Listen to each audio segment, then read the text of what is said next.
It's a scandal that originated in Malaysia, but the investigation has spread to at least 10 other countries around the world. It allegedly involves celebrities, Las Vegas gambling, lots of diamond jewelry, rare artwork, and even the Wolf of Wall Street movie. I'm talking about 1MDB, Malaysia's sovereign wealth fund, the center of one of the world's biggest cases of white-collar crime. In September 2009, Malaysia's new Prime Minister Najib Razak set up 1MDB. The fund's purpose was to borrow money to grow investment and stimulate Malaysia's economy.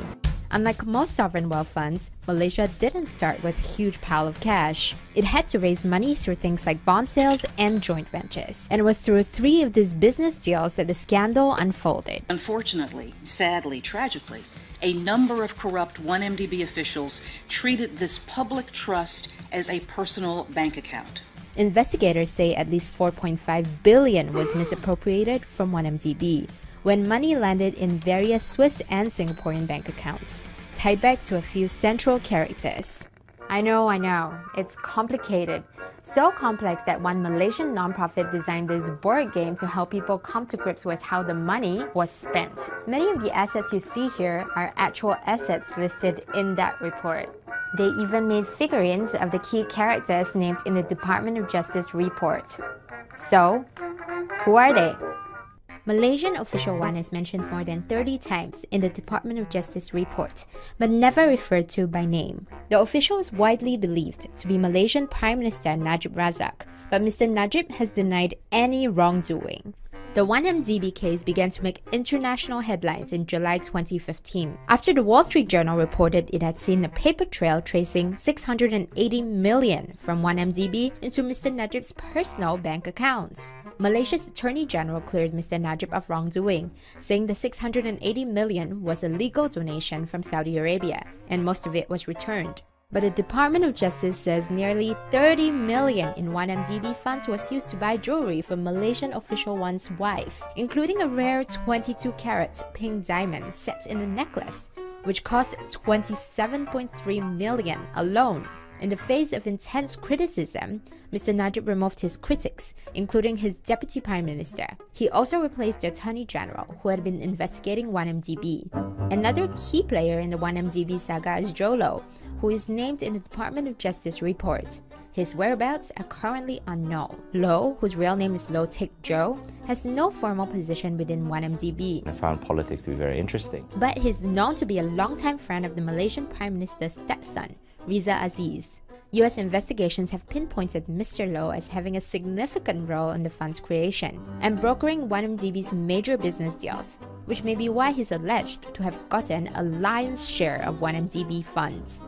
He made headlines in the US for his big spending and was frequently photographed with celebrities like Paris Hilton. It appears that Mr. Low went on a major shopping spree between 2009 and 2014. More than 250 million in proceeds from the first 1MDB bond offering were used to purchase a 300-foot luxury mega yacht called the Equanimity.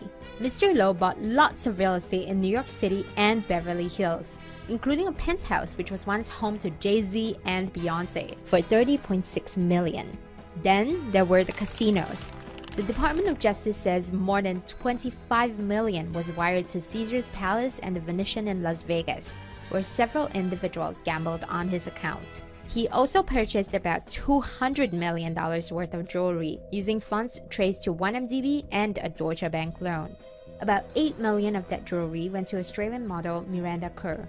He also spent more than 100 million on art, including a 3.2 million piece by Pablo Picasso, which he gave actor Leonardo DiCaprio for his birthday.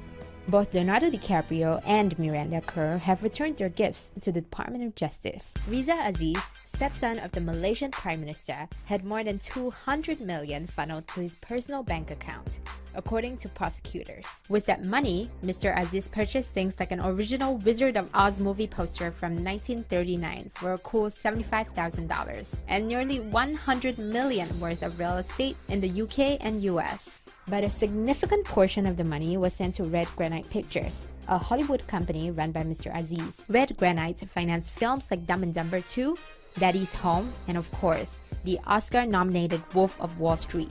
Aziz and Low even got a shout-out in Leonardo DiCaprio's Golden Globe speech in 2014. Joey, Riz, and Joe, thank you for being not only collaborators, but taking a risk on this movie. Reed Granite recently came to an undisclosed settlement with the US government.